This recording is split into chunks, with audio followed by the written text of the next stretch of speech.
Bonjour Raphaël Confiant. Bonjour. Comment ça va? Ça peut aller. Pourquoi? Coussi coussa? Euh, Là, je l'ai remonté. Ah, la Jacques a monté, nous ne pouvons pas les dire ça après. On va faire une émission un peu spéciale, Raphaël, parce qu'on va la faire en deux parties. Il y a tellement de choses à dire, tellement de choses à dire. On va parler, donc le point de départ, c'est Barbès Creole Blues, son dernier ouvrage, son dernier roman. Mais il y en a eu près de 80 d'ouvrages. Il y a eu des romans, il y a des essais, il y a des livres en français, des livres en créole, il y a des livres politiques aussi, il y a des contributions au débat, comme sur le chlordécone, etc., etc.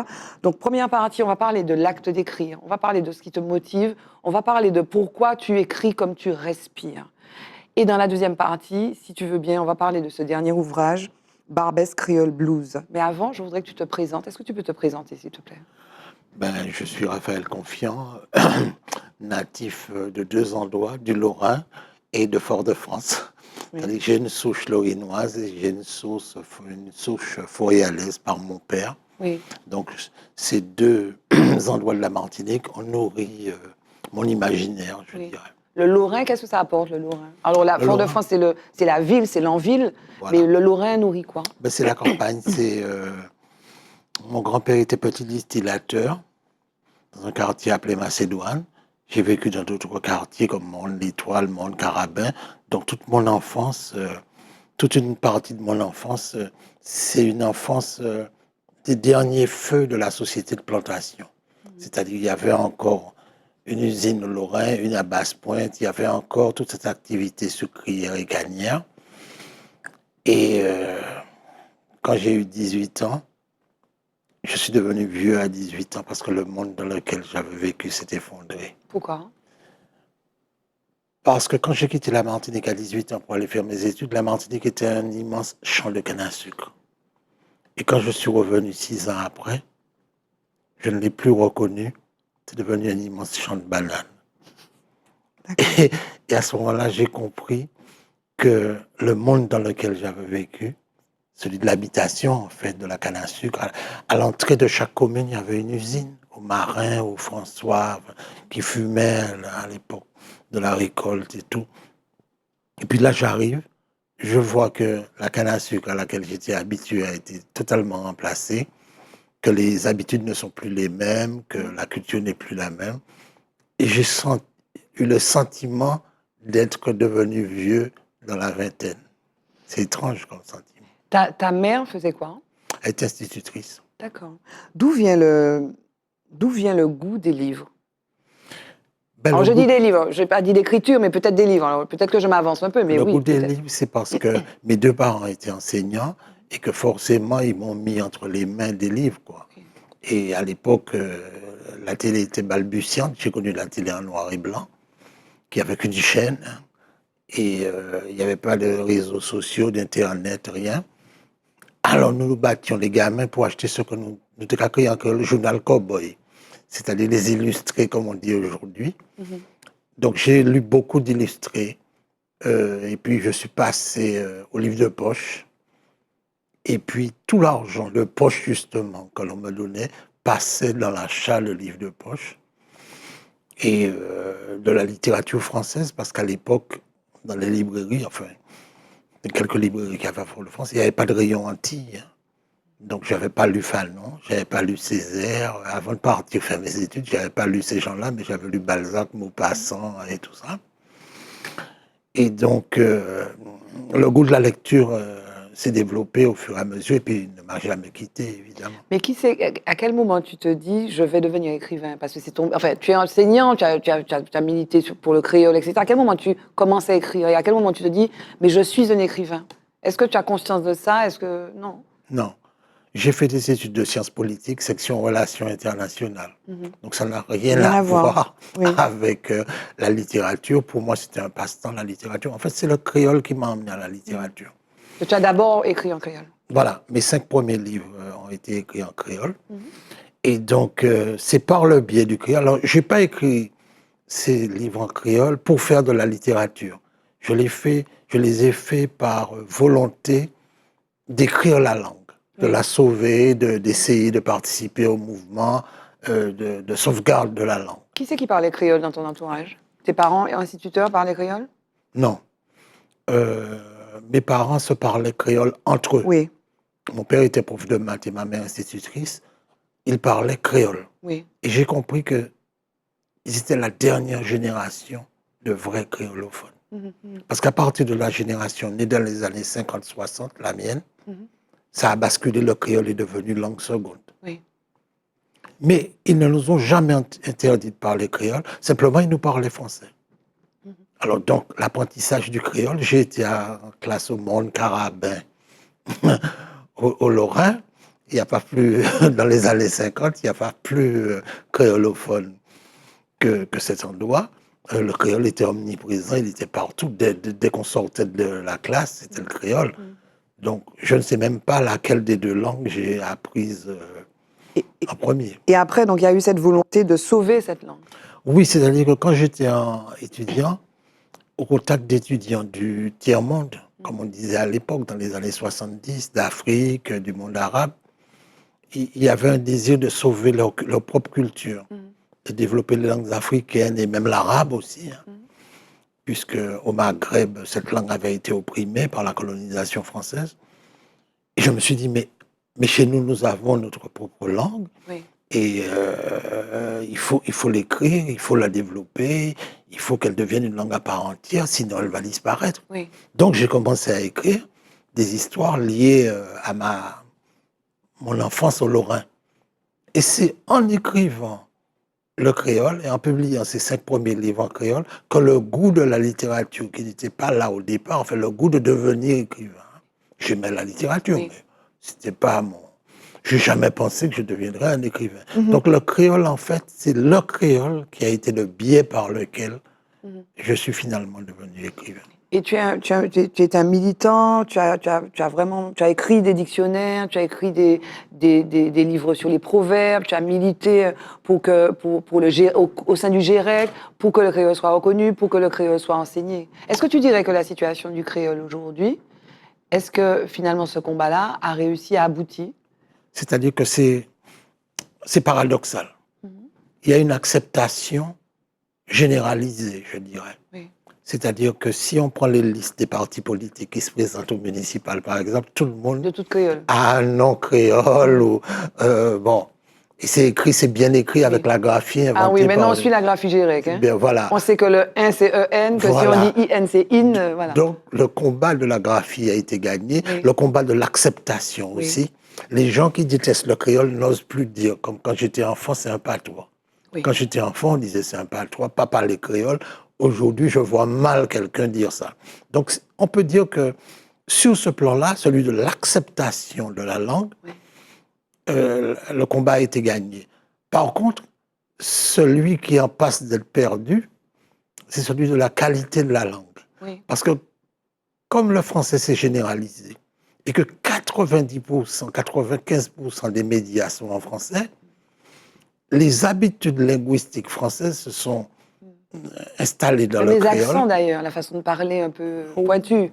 Non seulement, même pas tellement l'accent, mais des expressions, par exemple, les gens ne savent plus dire des choses très banales Oui. en créole et ils emploient des expressions françaises, m'en foutu, Ah oui. alors que c'est m'en chouchoute. Oui, oui. Bon, je veux dire que je peux prendre des centaines d'exemples Oui.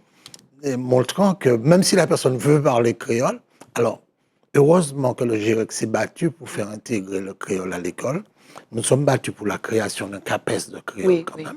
Ensuite, nous nous sommes battus pour la création d'une agrégation de créole.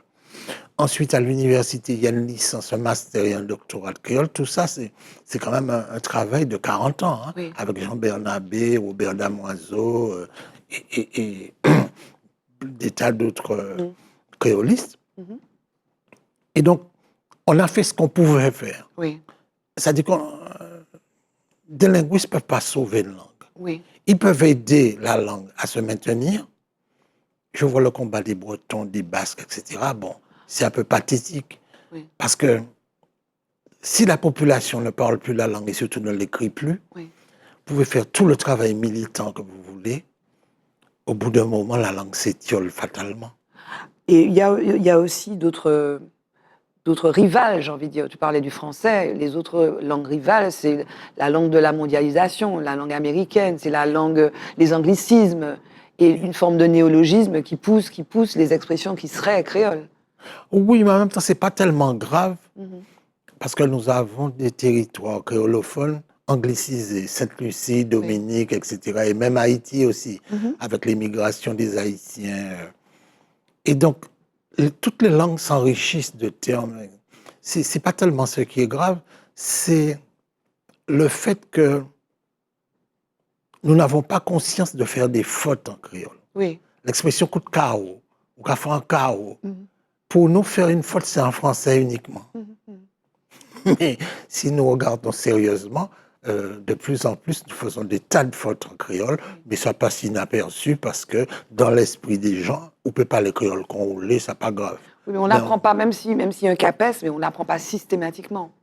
C'est-à-dire que ceux qui ont fait l'école, ceux qui ont fait le créole très tôt, par exemple le collège du Carbet, c'est extraordinaire. De la 6e à la 3e, c'est le seul collège de la Martinique où un enfant peut faire du créole tout au long de sa scolarité. Alors, c'est facultatif, l'enseignement. Oui. Il faut que les parents soient d'accord, etc. Bon. Et puis, quand on dit CAPES de créole, en fait, c'est un CAPES bivalent. C'est-à-dire créole anglais, créole histoire et géographie. Si dans l'école où vous êtes nommé, il n'y a pas créole, ben vous avez CAPES créole anglais, vous allez enseigner que de l'anglais, ou que de la géographie, ou que de l'histoire. Donc, c'est pour ça que je dis que si on ne rend pas cette langue obligatoire dans l'enseignement, à terme, à long terme, elle est menacée, elle finira comme le basque, le breton. Il faut la rendre obligatoire. Revenons à ta façon d'écrire. On a l'impression que dans ton travail d'écrivain, ton travail d'écrivain, c'est aussi un travail d'historien, en fait. C'est ça. Si tu es écrivain, mais tu es un historien. Et j'imagine que pour faire les ouvrages que tu fais, tu vas chercher, tu fais un travail de recherche journalistique et historique. Il y a deux types d'écrivains. Il y a les écrivains artistes. Oui. Je ne suis pas du tout un artiste. Je respecte les artistes, mais je ne suis pas du tout un artiste. Je suis écrivain du côté plutôt des chercheurs, des ethnologues, des historiens, des gens comme ça. J'aime souvent à dire que je suis un ethno-linguistorien. C'est-à-dire que dans mes livres, on va trouver de l'ethnologie, de la linguistique et de l'histoire. Oui. Et bien sûr, il y a un style aussi, il y a un petit travail artistique. Non, il y a un travail artistique. Oui, il y a un travail artistique, mais quand on me dit dans la rue « Salut l'artiste », je dis « Mais de qui il parle ?» Pas de moi, parce que je n'ai pas du tout le tempérament artistique. Je suis plus du côté des universitaires, ce que j'ai été bien sûr. pendant une longue période. Mais il y a des écrivains qui sont comme ça. Et alors, donc, tu aimes rechercher, mais l'acte d'écrire, donc, comment te vient une idée de... Comment te vient une idée d'ouvrage, par exemple, Grands Ongles? Tu te dis, parce qu'il est dans notre histoire, mais on ne connaît pas son histoire. Toi, tu aurais pu faire un documentaire, tu aurais pu faire un essai, mais tu fais un roman. Parce que je veux donner le vécu. Oui. Le vécu de Grands Ongles, ce n'est pas l'étude scientifique, ethnographique qu'il y aurait eu sur Grands Ongles. Et il y a des tas d'études sur le Quimbois. Bon. Mais le vécu d'un quimboiseur, c'est la littérature seulement qui peut faire ça. Et ça demande d'imaginer ce que peut être la vie d'un quimboiseur, mais de n'importe quel personnage. Parce que dans un roman, il y a de multiples personnages. Bien sûr. Donc, il y a une espèce d'ubiquité. On est obligé de vivre une espèce d'ubiquité parce que on est à la fois chacun des personnages que l'on écrit. Et c'est là que tu es artiste. Oui, mais bon, un peu, je dirais, mais enfin bon. Ou alors tu veux vivre, comme tu veux vivre plusieurs vies, tu te donnes cette liberté. Voilà, c'est ça, plus que ça. C'est-à-dire arriver à intégrer l'existence imaginaire, par exemple, des femmes. Je suis un homme. Il faut bien que j'imagine ce que ressent une femme. Et en même temps, je ne le suis pas. Donc, si on ne fait pas preuve d'une certaine imagination, c'est quand même difficile. Bien sûr. Et alors, est-ce que tu écris vite? Une fois que le sujet est posé, une fois que tes recherches sont effectuées, est-ce que quand le personnage est construit, ou les personnages sont construits, l'acte d'écriture, tu le fais le matin, le soir, est-ce que ça va vite? C'est-à-dire que je suis un anarchiste. J'écris une demi-heure, ça me fatigue, je me lève, je vais faire autre chose, je lis un journal, je surfe sur Internet. Enfin, je suis pas. Quand j'entends des écrivains dire j'ai travaillé pendant 3 heures d'affilée, je dis ah oui, moi aussi, mais c'est pas vrai, c'est un mensonge. Ouais. Je me rappelle quelque chose d'assez comique. J'étais en Louisiane à l'invitation d'Édouard Glissant lorsqu'il était professeur à l'université de Baton Rouge. Il avait fait un colloque sur la société de plantation. Il avait invité plein d'écrivains. Et après le petit déjeuner, très copieux comme dans les hôtels américains, j'entends mes amis écrivains qui disent « Bon, on va travailler ». Alors moi je dis « Ah bon ?» Et chacun regagne sa chambre d'hôtel. Je dis « Mais vous allez sortir quoi ?»« Ah mais peut-être vers midi, hein. » Il était 8 heures. Alors moi je suis dans ma chambre. Je dis « Mais qu'est-ce qu'ils peuvent bien faire ?» Alors moi je zappe à l'époque. Je n'étais pas habitué à toutes ces chaînes de télé, mais les États-Unis avaient ça. J'écris une demi-heure, 1 heure, et puis bon, je fais autre chose, quoi. Oui. Donc, et je peux écrire à n'importe quel moment. C'est-à-dire que j'ai pas de moment. T'as pas de rituel. Non, T'as pas de routine ni de rituel. non. C'est-à-dire que je n'ai jamais eu peur de la page blanche, mais je suis terrorisé par la page quadrillée avec des petits carrés, numéro de sécurité sociale, numéro de machin, si bien que les impôts et tout ça, j'ai eu toujours plein d'ennuis parce que je ne peux pas remplir une page où il y a Tu as la phobie administrative. Ah non, et avec les carrés, des machins à remplir. Mais si vous me donnez, si j'ai une page blanche, ça ne m'effraie pas. J'entends souvent les gens dire oui, la peur de la page blanche, etc. Moi non, ça m'a. On va s'arrêter là pour la première partie de notre émission À cœur ouvert. Raphaël Confiant, je te propose qu'on parle dans une deuxième partie, un deuxième volet de Barbès Creole Blues, ton dernier ouvrage. Merci Raphaël Confiant.